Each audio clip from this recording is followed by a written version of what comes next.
Igituma abantu benshi batamenya aho intambara nyinshi bagwa nazo aho ziva nuko benshi bashobora gutahura abantu bafite amaso arabaho bari ariko ntafite amaso yo kuraba kure. Ukazobona umuntu ngo afite urushengero ngo akora n'impwemu mbi ngo akora n'amashatani, urya mu gukorana n'ayo mashatani yiwe nuko urya amaze gutangwa kera, yatanzwe kuva kera kiri muto, atangwa uburyo azokorana n'imyuka mibi kuva ari mutoya.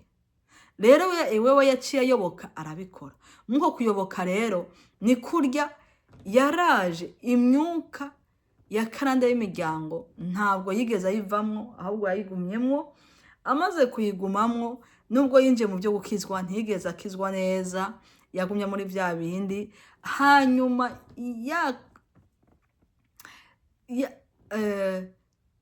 ya kamere nayo iri muri we, imaze kuba muri we ya kamere Satani arayikoresha. Amaze kuyikoresha nimba ari umunyenzigo agatangwa kubona canke ari umunyamaronko akunda ibintu, akunda amaronko, akabona abandi mu mashengero baruzuye baronka ivy'icumi, noneho pasiteri wundi afite imodoka, afite amazu, afite ibiki, ntabwo afite gahunda yo kuza kugira ngo abantu bakizwe, ntabwo afite gahunda yo gutwara abantu mu ijuru, we afite gahunda yuko ashika kuvyo ashaka. Nimba yishakira ayo mazu, nimba yishakira ubwo butunzi, ntumubaze. Rero agaca akora iyo business agaca avuga ati reka nkora amashengero.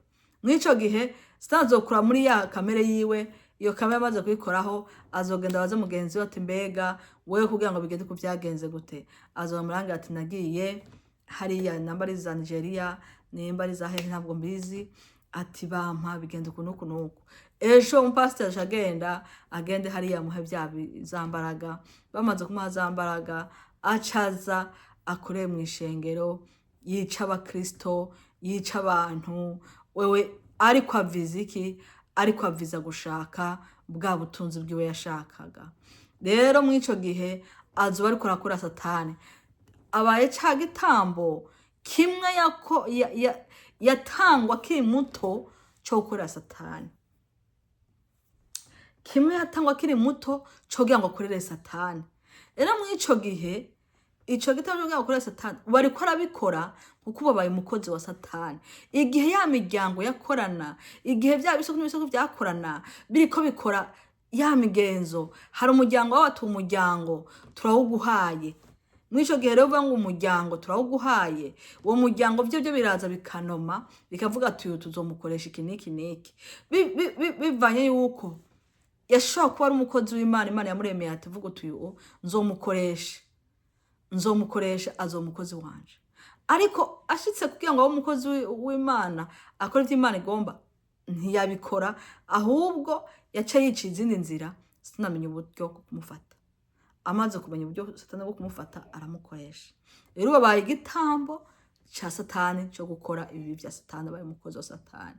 Ubu rero ariko arashaka ibitambo mu ishengero, abishira hehe?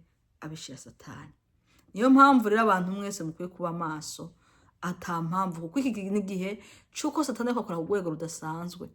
Rero dukwiye guhumuka amaso y'imwemu, apana amaso y'umubiri, yuko utaraba ivyo ubonesha amaso hano hafi yawe, ariko tubone kure mu buryo bw'imwemu. Rero mwico gihe usanga rero abantu benshi badashoboye gusobanukirwa ivyo barimo. Niyo mpamvu uzosanga abantu bakizwa ko ntibakizwa. Ugaca umuvuga ngo mbega naho kakijijwe aguma akora birya. Ntakijijwe. Akijwe gute? Ukizwa kora ivyaha.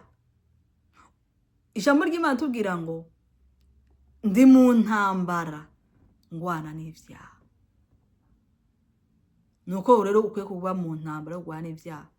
Ntuzovuga ngo amasengesho menshi, kuko muri kino gihe abantu benshi baraje bavuga ngo dukora deliverance, ngo mwe tubasenge dukora deliverance, bakigora bahinagura baduta hasi, babashanga imyuka yabo mibi ngo ariko bagira deliverance. No, jamais. Iya si deliverance. Deliverance nuko ukwiye kumenya neza ikibazo ufite icari cyo, nuko ukwiye kukivamwo. Deliverance nuko uheba ivyaha. Ugifite ivyaha nta deliverance. Mbe kubera iki babasengera mukabisubiramo? ko babwira ngo bakore deliverance ariko byanyu mukabisubiramo. Yeah. Wewe deliverance ugira niyo guheba icaha, niyo kugwana na kamere iri muri wewe. Iyo kamere iri muri wewe niyo ukwiye kugwana nayo. Numara kugwana nayo, gwana nayo mpwemu yaraze muri wewe agufashe, imbaraga za mpwemu yaze muri wewe zigende zigufasha, hazogera igihe umukozi w'Imana mwiza ushimishije. Nico gituma abakozi b'Imana muri kino gihe baragwa kuko kamere zabo ntabwo zigeze zibavamwo. Bakorera Imana ariko bafite kamere. Bagifite rya jisho rirabagiza riraba inkumi. Bagifite rya jisho rirabagiza riraba inkumi nziza, abagore beza. Bagifite rya jisho riraba imisore myiza, riraba abagabo beza. Ukiri muri ivyo ntushaka ukizwa.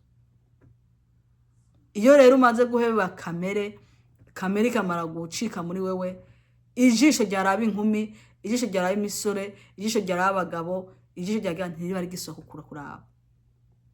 Kuko ijisho ryawe ribangamiye kuraba umwami Yesu. Abagore baguca ari beza ntabwo uba witaye kubiraba. Abakobwa baguca bari beza ntabyo nabyo witaye kuraba. Siho buri. Kuko dushobora kuba turi hano uri kwagendesha amaso umubiri mugatari rurabisha. Urabisha amaso y'imwema.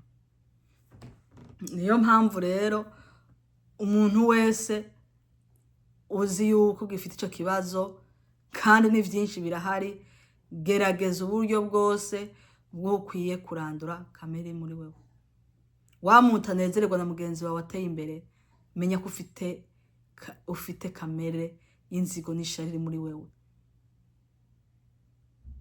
Ejo uzaroga, ejo uzica, nta handi bijanisha. Kandi nivyo turimo muri kino gihe. Rero gwana kamere iranduke muri wewe. Rero turababwira abantu mwese mudukurikirana, ushobora kwibaza ngo kamere nayigwanya gute?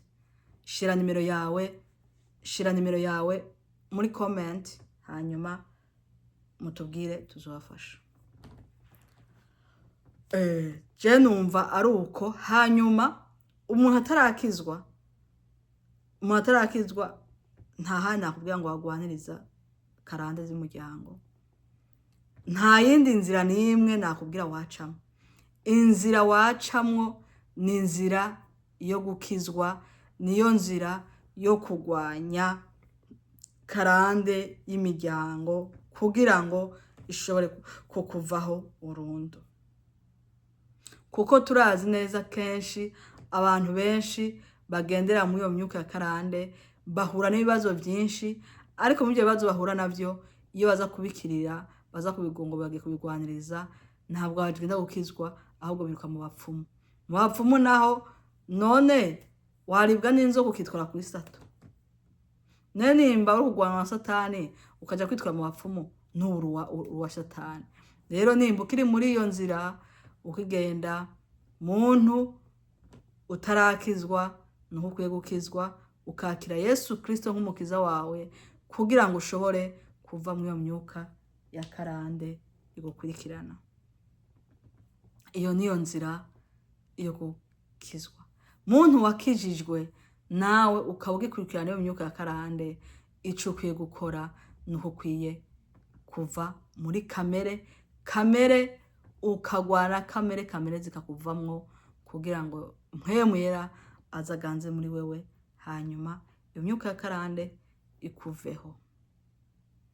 Kuko iyo myuka ya karande ntabwo izoba ikikurondera. Kuko turazi neza iyo ukiri mu vyaha nta protection iri kuri wewe. Rero protection iza kuri wewe nuko uva mu vyaha. Twabwiye yuko rero Satani akora kuri ya kamere akakwinjije mu caha. Akwinjije mu caha, ya karande ikagushakisha ikagutora. Yamara kugushakisha gutura sibindi nuko izakoranya abantu bahakuroga bakagutora.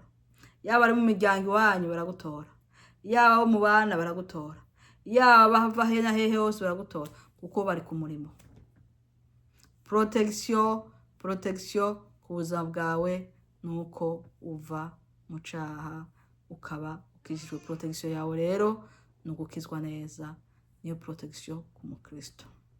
Nakubwiye ntangwa kuvuga n'abakristo, ariko nawe utarakizwa nta yandi makuru nakubwira, nuko ukwiye gukizwa, niko guhunga imyuka ya karande imiryango, uyihungira muri Kristo Yesu, ukavuka ubwa kabiri, amaraso ya Yesu Kristo akaguhindura, ukaba umuntu musha, ukava umuntu wa kera aganzwa na kamere y'umubiri, ari ukaganzwa na kamere y'Imana, ukaganzwa n'Imana na Yesu na mpwemu yera bakaba muri wewe. Nuko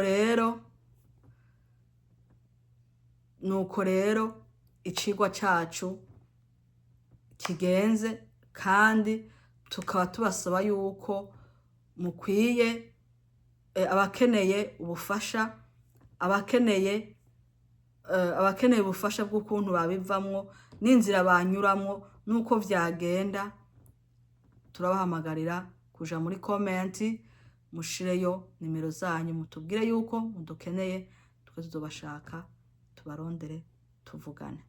Iyo niyo nzira yo gukira yonyene. Umuntu wese ariko ndishuwa neza yuko benshi ivyo bibazo babifite, kandi ngo ushaka gukira ingwara arayirata kandi arayivuza. Murakoze.